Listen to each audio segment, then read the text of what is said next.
Seit einer Woche sind wir nun im Senegal unterwegs, einem Land in Westafrika, das im Norden an Mauretanien, im Osten an Mali und im Süden an Guinea und Guinea-Bissau grenzt. Der Senegal markiert den Übergang von der trockenen Sahara-Wüste in die feuchte Tropenregion. Das Land umschließt Afrikas kleinstes Land, Gambia, das die Region Casamance vom restlichen Senegal trennt. Die offizielle Amtssprache ist Französisch, doch wie in vielen afrikanischen Ländern gibt es auch im Senegal viele Stammessprachen, die in verschiedenen Teilen des Landes gesprochen werden. Circa 95% der EinwohnerInnen gehören der muslimischen Religion an, doch nach unserem Empfinden ist die Religion im Alltag deutlich weniger präsent als zum Beispiel in Marokko und Mauretanien. Der Senegal ist bekannt für seine vielfältige Pflanzen- und Tierwelt. Neben Affenbrotbäumen und Mangroven und Vögeln aller Art gibt es hier in den Nationalparks sogar Löwen und Elefanten.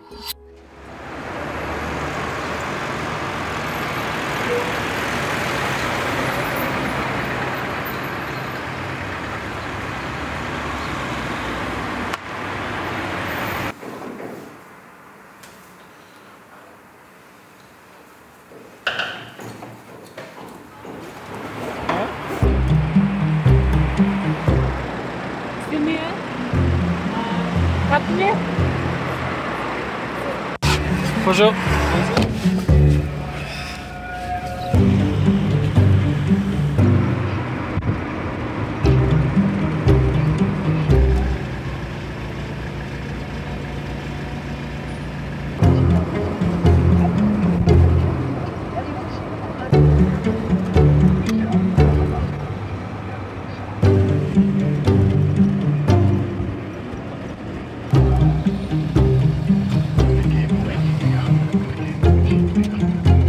Herzlich willkommen im Senegal, in Dakar, in der Hauptstadt. Wir sind hier in der bevölkerungsreichsten Region des ganzen Landes und das merkt man definitiv. Wir sind jetzt hier in die Stadt gefahren, weil wir bis heute unser Carnet de Passage, ihr kennt es, hier abstempeln lassen mussten. Falls ihr das Video letzte Woche geguckt habt, dann wisst ihr, dass wir bei der Einreise in den Senegal dieses Ding zwar brauchen, aber es an der Grenze nicht gestempelt wird. Warum auch immer, da steckt wohl auch ein ganzes System dahinter. Und deswegen sind wir jetzt hier in den Hafen gefahren zum Zoll und in dieses Büro rein und der hat uns jetzt einen Stempel in unseren Kanal gemacht und jetzt dürfen wir das Auto hier theoretisch ein ganzes Jahr lang im Land lassen, was wir nicht machen wollen. Aber auf jeden Fall sind wir jetzt safe und können jetzt das Land richtig genießen, weil bis jetzt sind wir eigentlich einfach nur hierher gerusht, weil wir halt nur ein paar Tage Zeit hatten, um uns diesen Stempel abzuholen. Also willkommen im Senegal. Jetzt suchen wir mal den Markt. Wir müssen nämlich dringend mal rausfinden, wo man hier Gemüse kaufen kann und wir brauchen ganz dringend Internet.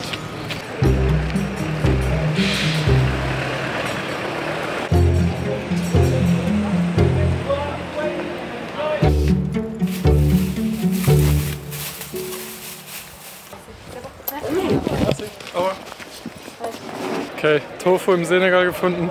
Check. Nice. Jetzt geht's in den Markt.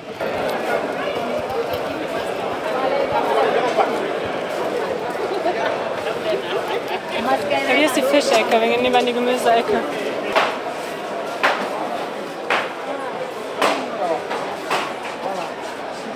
Sieht aber gut aus. Ja, richtig gut aus. Welche Kartoffeln noch? Kartoffeln, ja.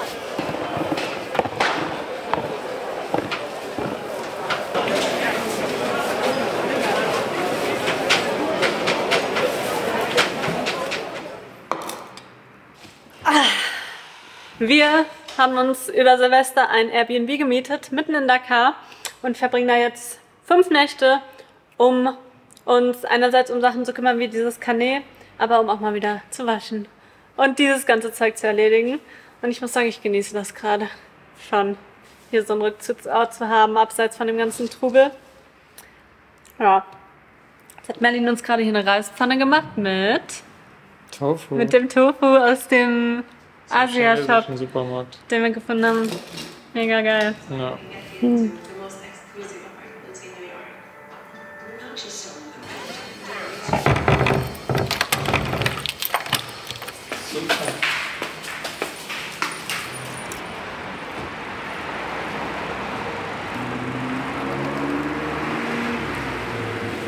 Unser Airbnb ist keine 10 Minuten Laufweite vom Meer entfernt und hier gibt es einen kleinen Strand, wo abends immer ganz viele Leute Fußball spielen und hier sind auch Leute am Surfen im Wasser.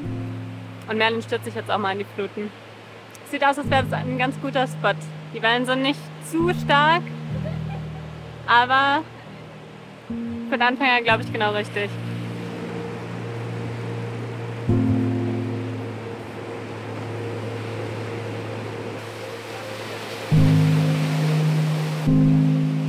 Good Surf? Schwierig. Ja, geht schon. Erster Surf in Senegal. Senegal. Ja. Gut. Aber mitten in der Stadt. Schon krass. Ganz nice. Na dann, jetzt habe ich Hunger. Hä? Hunger. Hunger. Das war jetzt auf jeden Fall ein ziemlich schöner Kontrast zu unserem Programm heute Morgen. Dakar ist ja echt eine riesige Stadt und dadurch ist hier wirklich sehr viel los. Es ist teilweise sehr hektisch, weil einfach viele Leute unterwegs sind und viele Dinge erledigen. Und dann gibt es aber hier so kleine Surfstrände wie hier, wo es dann so Strandbars gibt und wo dann ein paar Local Surfer und ein paar Touris hinkommen, um einfach zu surfen oder ein kaltes Getränk am Strand zu haben. Und das ist ziemlich cool. Also ich glaube, generell ist Dakar einfach sehr, sehr vielseitig und es gibt wirklich sehr viele Ecken. Man kann diese Stadt gar nicht so in eine Schublade stecken und erst recht nicht in irgendwelche Klischees, die man so über den Kontinent hat, weil das haben wir schon direkt gesehen, als wir in diese Stadt reingefahren sind, dass es hier irgendwie doch ganz anders ist, als wir uns das vorher vorgestellt haben. Und ich glaube, das wird generell immer so sein, dass die Länder und Städte, die wir besuchen werden, gar nicht unseren Vorstellungen entsprechen. Was ziemlich cool ist, dass wir uns jetzt wirklich ein eigenes Bild machen können von so vielen Ländern.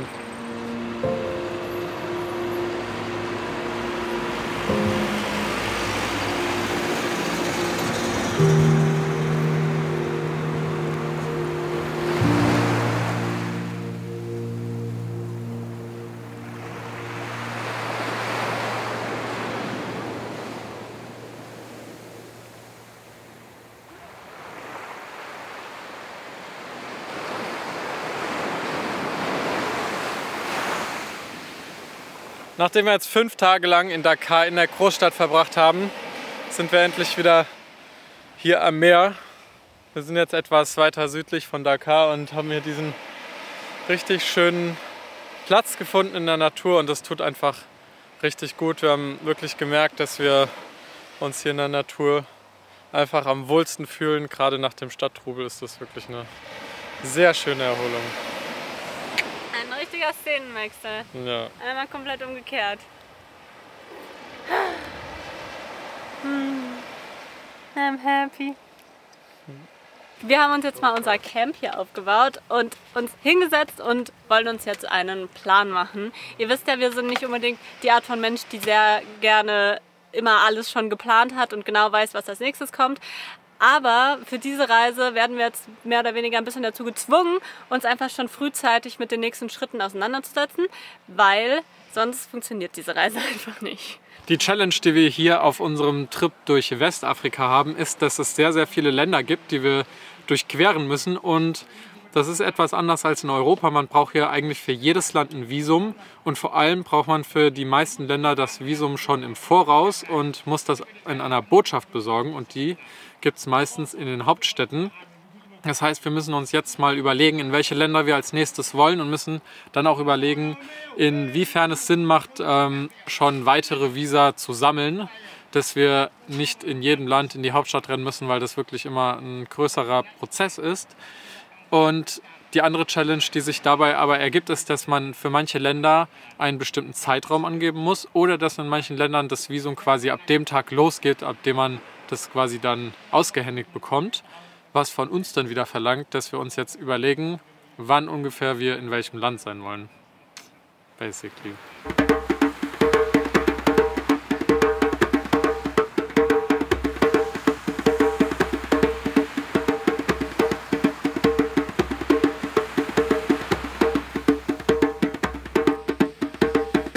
Wir Wir haben uns jetzt mal einen kleinen Überblick verschafft über unsere weitere Route und neben dem ganzen Visa- und Bürokratiezeug müssen wir nämlich unter anderem auch das Wetter bzw. das Klima im Auge behalten. Hier im Senegal geht es jetzt nämlich langsam los, dass wir in tropische Regionen kommen und hier gibt es keine Jahreszeiten mehr, sondern Trocken- und Regenzeit. Und das beeinflusst im Wesentlichen auch unsere Reise, weil es hier nämlich zum Teil so heftige Regenzeiten gibt, dass die Straßen nicht mehr wirklich befahrbar sind. Und das versuchen wir so gut wie es geht zu vermeiden. Und deshalb mussten wir jetzt erstmal recherchieren, wann ist wo die Regenzeit. Das ist nämlich nicht in jedem Land gleich. Und das Ganze haben wir jetzt schön in eine Liste gemacht und werden uns jetzt in den nächsten Tagen Gedanken darüber machen, wie dann unsere Route weitergeht und vor allem auch in welcher Geschwindigkeit. Dieser wunderschöne Stellplatz hier ist übrigens direkt neben einer kleinen Ansammlung von Verkaufsständen und dort sind einige senegalesische Künstler, die ihre Ware verkaufen und die uns freundlicherweise angeboten haben oder erlaubt haben, dass wir hier stehen und schlafen können.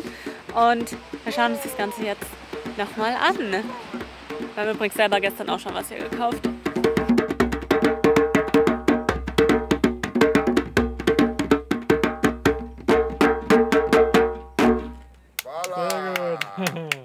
Super, willkommen. Macht ihr das selber, die Kunst?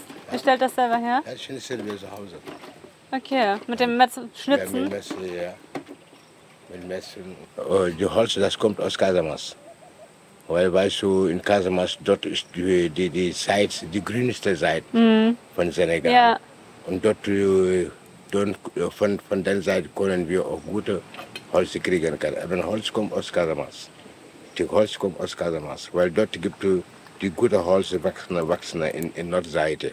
Und hier kommen die Touristen hin und kaufen dann? Ja, etwas kaufen. Ab und zu verkaufen wir, ab und zu nichts. Aber so ist das Leben. Ne? Ja, weil kommen auch ab und zu ein paar von Hotel, die laufen rum bis zu uns, etwas kleinere mitnehmen, dass wir etwas kriegen kann und sie mitnehmen zu Hause. Ja, das Bilder hier von Amsterdam. Das war hier von Amsterdam. Schön. Aber die Meer hat alles gegessen. Alle Bäume jetzt sind kaputt. Keine mehr da. Vor wie vielen Jahren war das? Ja, das war vor 35 Jahren. Jedes Jahr mehr kommen. Jedes Jahr die Meer kommen. Jedes Jahr. Westafrika ist stark vom Anstieg des Meeresspiegels und von Küstenerosion betroffen. Jedes Jahr kommt das Meer näher und Lebensräume von Menschen und Tieren sind bedroht. Der Meeresspiegel steigt immer weiter und schon bei einem Anstieg von 1 Meter sind in Senegals Nachbarländern Gambia und Mauretanien 3–8% der Bevölkerung davon betroffen. Thaler hat uns erzählt, dass seine Hütte früher viel weiter auf dem Strand war und er sie jetzt wieder neu aufbauen muss, weil immer mehr Landmasse an das Meer verloren geht. Wie hier im Senegal sind in ganz Afrika die Folgen der Klimakrise schon jetzt sichtbar.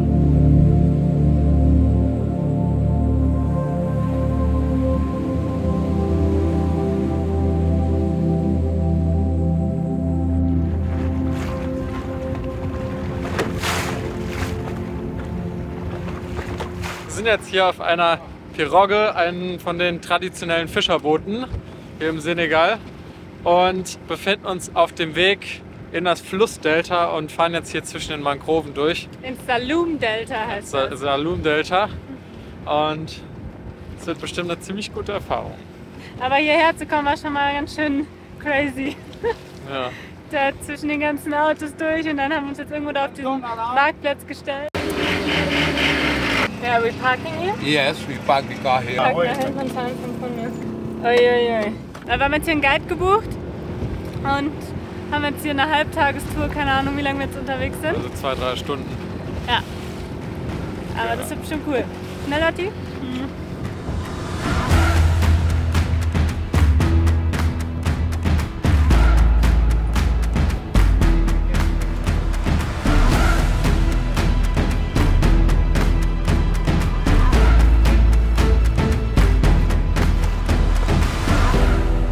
What are we doing now? Now we are going to drop. Oh, we're changing on a small boat now?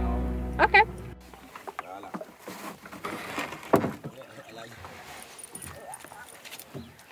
Merci beaucoup. Merci beaucoup.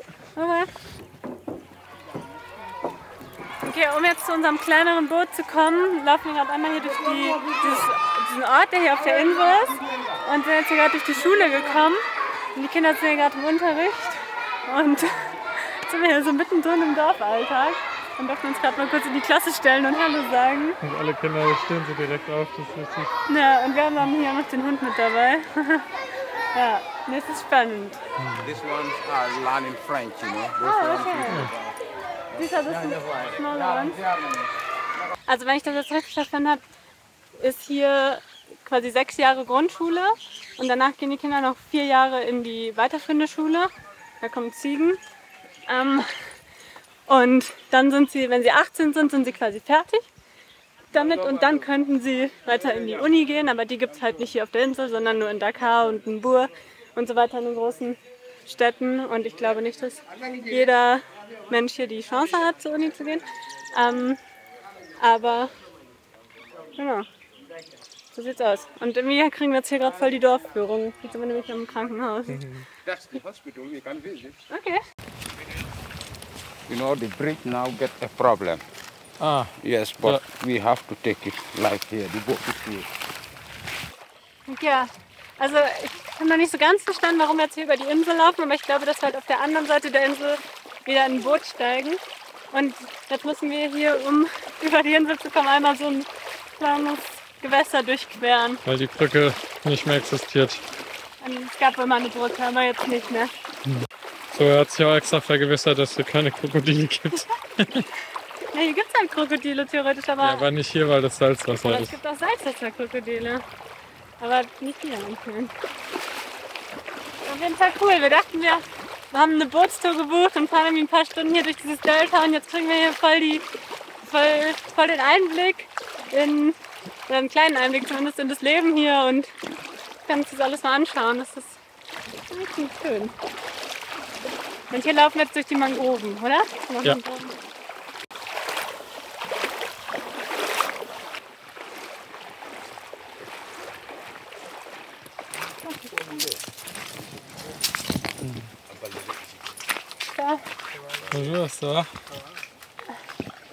Jetzt sind wir hier auf unserem ganz kleinen Bötchen angekommen und jetzt geht es so richtig durch die Mangroven durch. Hier wären wir mit dem großen Boot nämlich nicht reingekommen. Hier wird jetzt auch von Hand gepaddelt. Genau. Was eigentlich voll cool ist, weil es hier nämlich so total still ist. Ja. Ich bin aber noch nicht 100% überzeugt, dass es hier wirklich keine Krokodile gibt.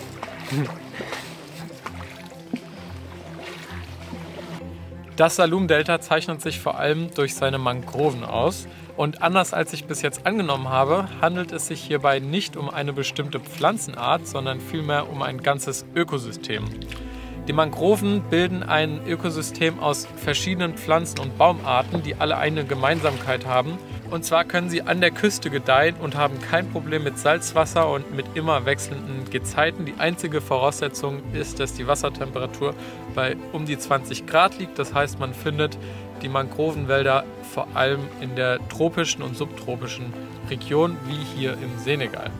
Die Mangroven bilden einen wichtigen Schutzraum für Fische und Vögel und können außerdem 3- bis 5-mal so viel CO2 absorbieren wie Bäume an Land.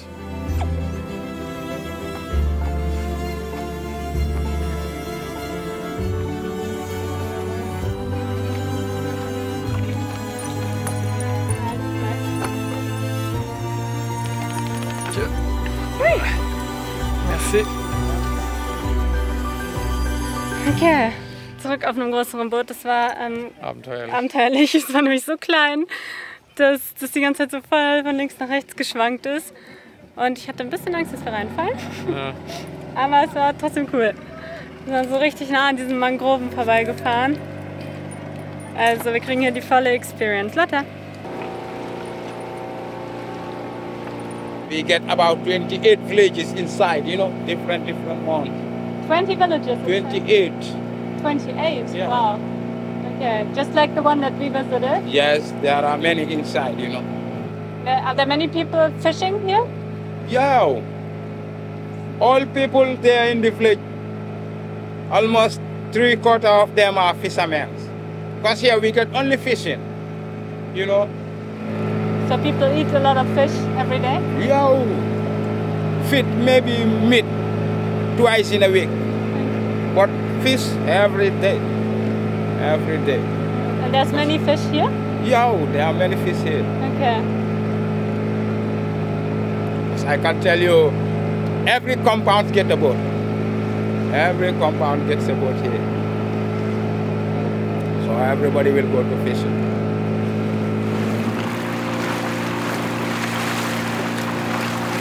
Wir haben übrigens im Schnitt immer so um die 30 Grad tagsüber, mal mehr, mal weniger. Und nachts kühlt es so meistens auf ca. 20 Grad ab. Das ist dann teilweise schon noch recht warm abends und dann lassen wir die Tür noch eine Weile offen stehen, damit es im Bus auch wieder ein bisschen kühler wird.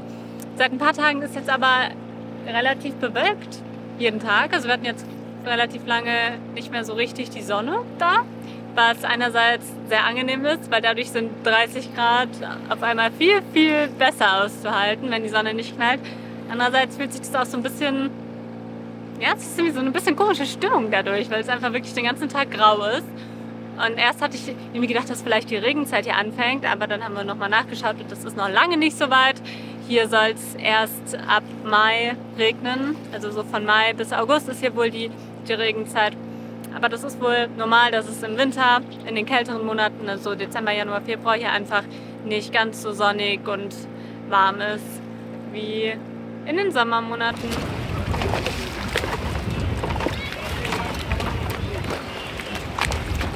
Und da sind wir schon wieder. Aha.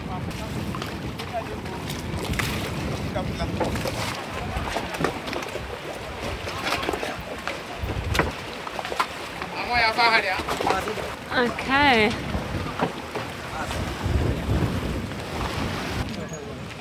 Merci beaucoup. Super gemacht. In meiner Tasche. Hui.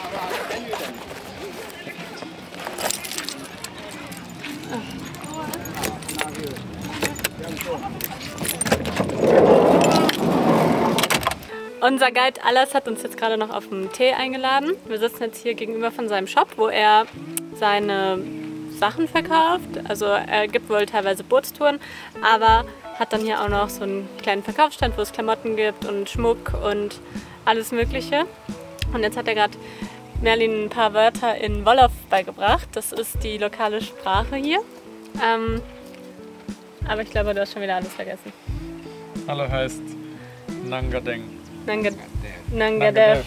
Nangadev. Magnifique. Das antwortet man dann darauf. Also ich sage Nangadev. Und ich sag Magnifique. Die Sprache und Wolof bitte. Ja. Ja, gar nicht so einfach.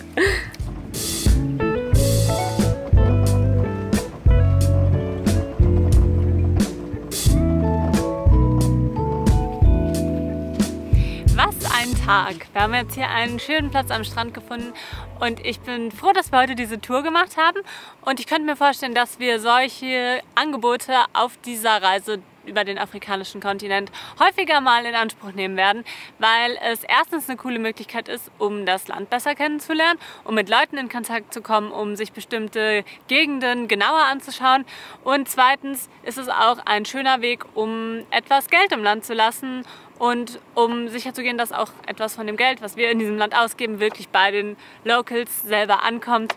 Und deswegen denke ich mal, machen wir das einfach immer mal wieder. Ich habe auch diese Woche schon einiges an Kunst gekauft. Eine Kette, wir haben schon mehrere Schlüsselanhänger gekauft und Holzschnitzereien und so weiter. Weil, ja, wir sind hier zu Gast und das sind ein paar Euro für uns und wir bekommen ja auch was Schönes dafür zurück. Deswegen, warum nicht? An dieser Stelle wollen wir uns auch schon von euch verabschieden. Ich hoffe, es hat euch gefallen. Falls ihr noch nicht dabei seid in unserem Team, dann abonniert jetzt ganz gerne mal. Und dann sehen wir euch nächsten Sonntag wieder. Macht's gut. Tschüssi. Ciao.